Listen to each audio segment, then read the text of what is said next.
my rankings of the top 5 teams of 2022.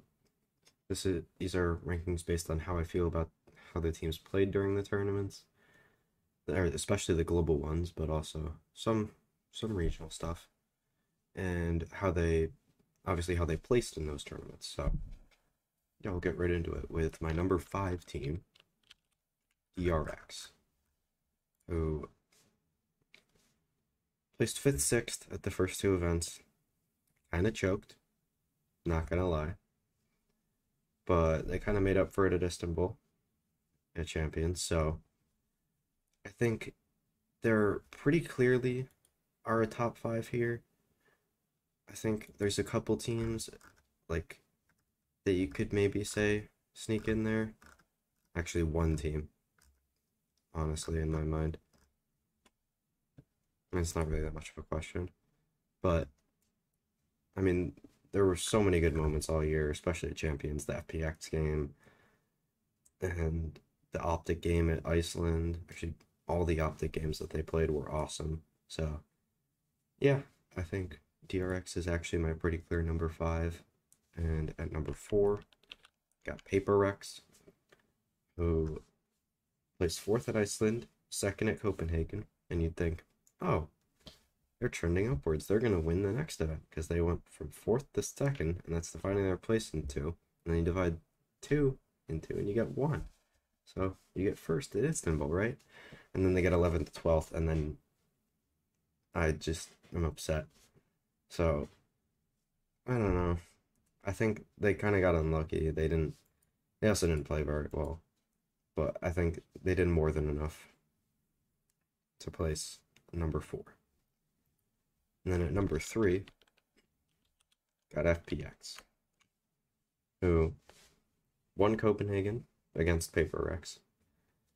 Got 4th at Champions, as you can see here, and would have at least been in the playoffs at Iceland because that's how the seeding worked.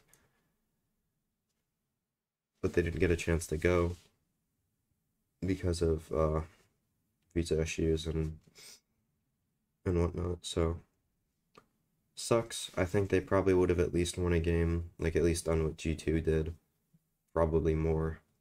So I don't know. I think that their Copenhagen and Istanbul, I think that already gets them to number 4. So, or number 3, sorry. I can't read. I kind of woke up not that long ago. But yeah, they definitely would have been my number 2 if they had gone to Iceland, which kind of sucks, but you never know. They could have lost both games. But yeah, my number 2 team, this might be a little controversial. I don't know why it is, though. I think it's kind of stupid. It's Loud, who placed 2nd at Iceland. They went out in 2 at Copenhagen,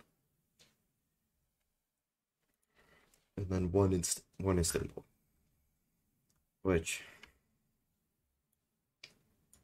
the Copenhagen, they did get unlucky. They lose to Crew, and then have to play Optic in the lower bracket final, or not final, the elimination match. So I don't entirely disagree that that was a fluke, but also at the same time, you're placing 11th, 12th when you could have just beat Crew.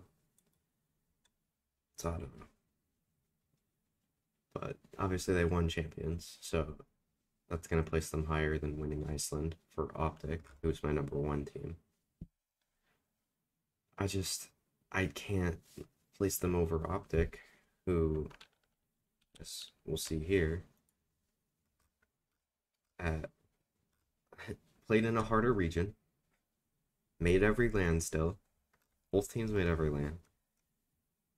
Optic had a win, an international land win, over Loud. Actually did something at Copenhagen. And then got to the grand finals of Champions.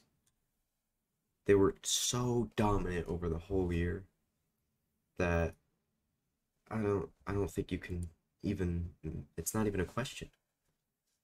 Like, their down tournaments are amazing or some other teams. Like DRX got third at Champs.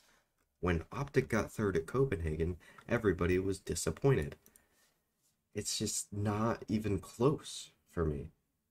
Like, I think if Loud beats Crew and makes it out of the group, they probably could have gotten #1 on this list. Or at least would have been close. It would have been a decision. But I don't think this is particularly close. So, yeah. That is my top 5 teams of 2022. Got Optic 1, Loud 2, FPX 3, PaperX 4, and DRX 5. And I guess I'll give an honorable mention to Fnatic, who got kind of fucked at Iceland. But I don't think even if they were Fnatic at Iceland, they would have made this list over DRX. So that's my list. We'll see you guys in the next video. I'll probably be doing more individual player ranking stuff. But yeah. Bye.